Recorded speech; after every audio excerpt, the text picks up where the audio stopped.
ഒന്നാമത് അപ്പോസ്തലന്മാരെയും പിന്നീട് പ്രവാചകന്മാരെയും അതിനുശേഷം പ്രബോധകരെയും തുടർന്ന് അത്ഭുത പ്രവർത്തകർ, രോഗശാന്തി നൽകുന്നവർ, സഹായികൾ, അധിപന്മാർ എന്നിവരെ നിയമിച്ചിരിക്കുന്നു. പുരോഹിതസ്ഥാനം ആഗ്രഹിക്കുന്നവർ ഉത്കൃഷ്ടമായ ഒരു ജോലിയാണ് ആഗ്രഹിക്കുന്നത് എന്നത് സത്യമാണ്. പുരോഹിതൻ ദൈവത്തിന്റെ കാര്യസ്ഥനെന്ന നിലയ്ക്ക് കുറ്റമറ്റവനായിരിക്കണം. അഹങ്കാരിയോ ശുദ്രകോപിയോ മദ്യപനോ അക്രമാസക്തനോ അമിതലാഭമോഹിയോ ആയിരിക്കരുത്. മനുഷ്യകളെ സ്നേഹിക്കുന്നവനും നന്മയോട് പ്രതിബദ്ധതയുള്ളവനും വിവേകിയും നീതിനിഷ്ഠനും പുണ്യശീലനും ആത്മനിയന്ത്രണം പാലിക്കുന്നവനുമായി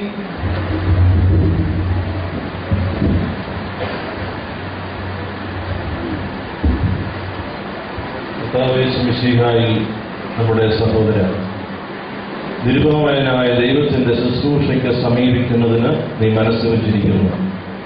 നിസ്തുലങ്ങളും സകലത്തിലും പരിശുദ്ധവുമായ രഹസ്യങ്ങൾക്ക് ദൃക്സാക്ഷിയാകുവാൻ നീ ആഗ്രഹിക്കുന്നു. നിസ്സാരനും അയോഗ്യനുമായ നമ്മുടെ മധ്യസ്ഥത മൂലം സകല ശ്രേഷ്ഠദാനങ്ങളും ഉത്കൃഷ്ട നൽവനങ്ങളും നൽകുന്നവനായ ദൈവത്തിന്റെ കൃപയാൽ മഹാവിശുദ്ധ സ്ഥലത്തേക്ക് പ്രവേശിക്കുന്നതിനും ലോകത്തിന് അപരിസ്ഥമായിരിക്കുന്ന മഹാജ്ഞാനം പ്രാപിക്കുന്നതിനും നീ ആഗ്രഹിച്ച് വന്നിരിക്കുന്നു. സ്വൈഹികമായ പരിശോധന നിന്റെ അടുക്കൽ ഞാൻ നിർവഹിച്ചു. പ്രധാന ആചാര്യന് അനുയോജ്യമായിരിക്കുന്ന പ്രകാരം വഴിയൊരുക്കി. വിശുദ്ധ കുദാശകൾക്ക് ശുശ്രൂഷ ചെയ്യുന്നവർക്ക് അനുയോജ്യമായിരിക്കുന്ന പ്രകാരം നിർവിഘ്നമായി നടക്കുന്നതിന് നീ സന്നദ്ധനാക്കി. പൗരോഹിത്യപരമായ ജീവിതം സൗഭാഗ്യപരമായ പ്രതിഫലം നിനക്ക് നൽകപ്പെടും. നാം ദൈവകൽപ്പന നിറവേറ്റിയവരെ പോലെ ശിക്ഷാവിധിയിൽ നിന്ന് വിടുവിക്കപ്പെടുകയും ചെയ്യും. എന്നാൽ നമ്മുടെ മകനെ ഈ ശുശ്രൂഷയ്ക്ക് അടുത്തു വരുന്നത് തിരിച്ചറിവില്ലാതെയോ സൂക്ഷ്മപൂർവ്വാലോ ലൗകിക ഉടമ്പടിയായോ അല്ല, പൂർണ്ണമായും ഭവനാംഗം എന്ന നിലയിൽ ശക്തിക്ക് തക്കവണ്ണം ഈ പദവിയിൽ ശുശ്രൂഷ ചെയ്യാത്തവർ ഇത് കൈക്കൊള്ളുവാൻ യോഗ്യരല്ല. അയോഗ്യന്മാരെ കൃപ സ്പർശിക്കുന്നില്ലെന്നും പാപത്താൽ മലിനമാക്കപ്പെട്ടിരിക്കുന്ന ശരീരത്തിൽ ജ്ഞാനം അധിവസിക്കുന്നില്ലെന്നും വിജ്ഞാനപ്രദവും മർമ്മപരവുമായ വചനത്താൽ ഉപമയായി പറയപ്പെട്ടിരിക്കുന്ന പ്രകാരം തന്നെ വീണ്ടും ശുശ്രൂഷയും സേവനവും ചെയ്യുന്നതിനുള്ള ശ്രേഷ്ഠവും അപ്രാപ്യവുമായ ഈ സ്ഥാനത്തിന്റെ മഹിമയെ ജ്ഞാനിയെ പോലെ നിഗ്രഹിക്കണം. ഈ സ്ഥാനത്തിന്റെ മഹിമയും ക്രമവും യഥാർത്ഥമായ സ്ഥിതിയിൽ നിന്നിട്ട് ലഭിക്കാൻ തക്ക വിധം സംക്ഷേപമായി ഞാൻ നിനക്ക് കാണിച്ചു തരുന്നു. പരിശുദ്ധന്മാരും ഭാഗ്യവാന്മാരുമായ സ്ത്രീഹന്മാരുടെ മധ്യസ്ഥതയാൽ വന്യങ്ങളും പരിശുദ്ധങ്ങളുമായ ഉപദേശങ്ങൾ വഴിയായി വിശുദ്ധ സഭയ്ക്ക് നമ്മുടെ കർത്താവിനാൽ ഫലമേൽപ്പിക്കപ്പെട്ടിട്ടുള്ളതും സത്യവിശ്വാസികളായ സകല അൽപ്പാന്മാരും പിതാക്കന്മാരും പിന്തുടരുകയും പഠിപ്പിക്കുകയും ഏൽപ്പിച്ചു തരികയും ചെയ്തിട്ടുള്ളതുമായ മാലിന്യരഹിതമായ സത്യവിശ്വാസത്തെ ലഭിച്ച് അതനുസരണം ജീവിക്കുന്നത് സകലത്തിലും ഒന്നാമത്തേതാകയാൽ നമ്മുടെ വാത്സല്യ ഭാജനമേ നിന്റെ കടമയാകുന്നു. ഇപ്രകാരം സത്യവിശ്വാസത്തെ സംശയരഹിതമായി നീ ഏറ്റുപറയുകയും വിശ്വസിക്കുകയും വേണം.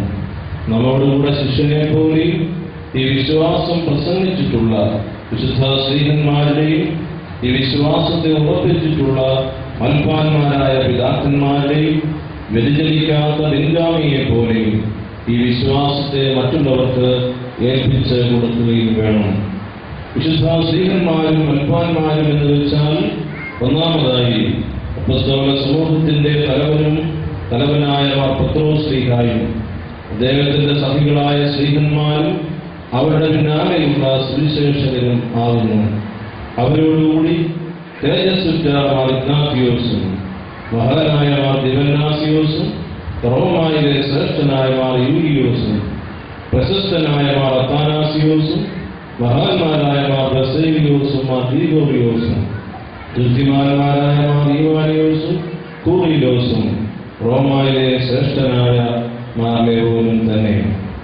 അവരോടുകൂടെ ശ്ലീഹന്മാരുടെ തലവനായ പത്രോസ് ശ്ലീഹായുടെ അനന്തരഗാമിയും പ്രതിനിധിയുമായ റോമായിലെ മാർപ്പാപ്പായ പ്രധാന ആചാര്യനോടും നീ എത്തിച്ചേർന്നു കൊള്ളണം. അതോടൊപ്പം മലങ്കര സുറിയാനി കത്തോലിക്ക സഭയുടെ തലവനും പിതാവും തിരുവനന്തപുരം മേലധിപതിരാസന അധ്യക്ഷനുമായ ബലഹീനനായ എനിക്കും പിൻഗാമികൾക്കും നീ അനുസരണപ്പെട്ടിരിക്കണം.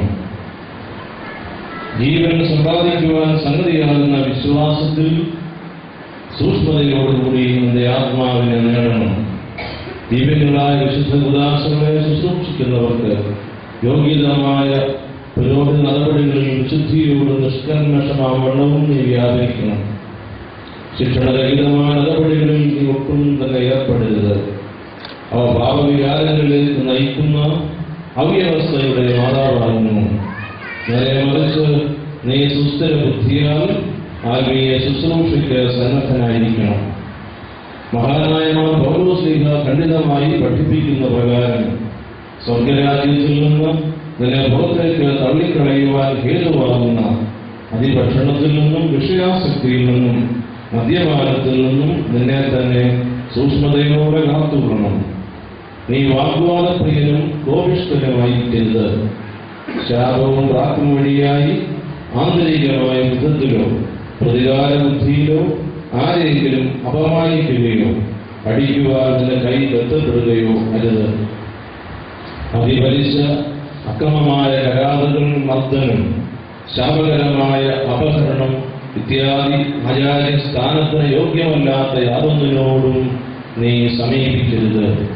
എന്തുകൊണ്ടെന്നാൽ തിന്മ പ്രവർത്തിക്കുന്ന എല്ലാവരും ദൈവത്തിന് മുമ്പാകെ അശുദ്ധരാകുന്നു.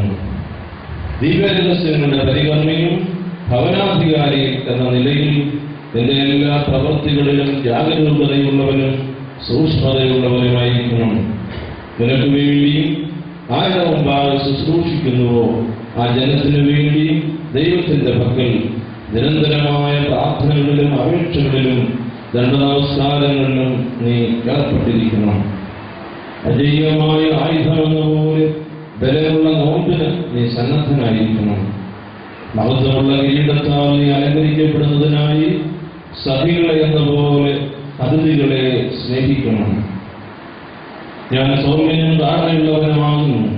ഇതിൽ നിന്ന് പഠിക്കുകയും നിങ്ങളുടെ ആത്മാക്കൾക്ക് നിങ്ങൾ ആശ്വാസം കണ്ടെത്തും എന്ന് അരുളി ചെയ്ത നമ്മുടെ കർത്താവിന് ആലയമായിരിക്കാൻ തക്ക വിധം ഈ സൗമ്യതയെ അവലംബിക്കുകയും സ്നേഹിക്കുകയും താഴ്മ അഭ്യസിക്കുകയും ചെയ്യണം. നിങ്ങൾക്ക് ജീവിത വിശുദ്ധി ഉണ്ടാവുകയും നിഷ്കപടമായ വിശ്വാസത്തെപ്പറ്റിയുള്ള ജാഗരൂകത നീ പാലിക്കുകയും ചെയ്യുന്ന പക്ഷം മിശിഹാ കർത്താവിന്റെ നിരുപമയമായ മഹത്വമുള്ള സിംഹാസനത്തിന് മുൻപാകെ ആരാധകരുടെ സ്തുതിയോടുകൂടി പ്രതിഫലം കൊടുക്കുവാനായി എഴുന്നള്ളുന്ന അവസരത്തിൽ നിനക്ക് ലജ്ജാരഹിതമായ മുഖപ്രസന്നതയുണ്ടാകും. നിന്റെ ശുശ്രൂഷയിൽ വല്ല അപരാധവും നീ വരുത്തിയാൽ അതിൽ നിന്നും ഞാൻ വിമുക്തനായിരിക്കണം. പൊതുവായ നായകനും കർത്താവിന്റെ കൃപയ്ക്കും സൗഭാഗ്യപൂർണമായ തന്റെ രാജ്യത്തിന്റെ പരമാനന്ദത്തിനും യോഗ്യരായി ഭവിക്കട്ടെ. നാം ഒരുമിച്ച് നമ്മുടെ രക്ഷിതാവും വാഴ്ത്തപ്പെട്ടവനും ഭാഗ്യവാനുമായ തന്റെ പിതാവിനും വന്നിനും പരിശുദ്ധനുമായ തന്റെ റൂഹായിക്കും ഇടപെടാതെയുള്ള സ്തോത്രവും മഹത്വവും നിത്യകാലങ്ങളിലും തലമുറകളിലും കരയേറ്റണം. വിശ്വാസപരമായ കാര്യങ്ങളെ സംബന്ധിച്ചുള്ള ശ്രേഷ്ഠാചാര്യന്റെ ചോദ്യങ്ങൾക്ക് അർത്ഥി ഉചിതമായ മറുപടി നൽകുന്നു.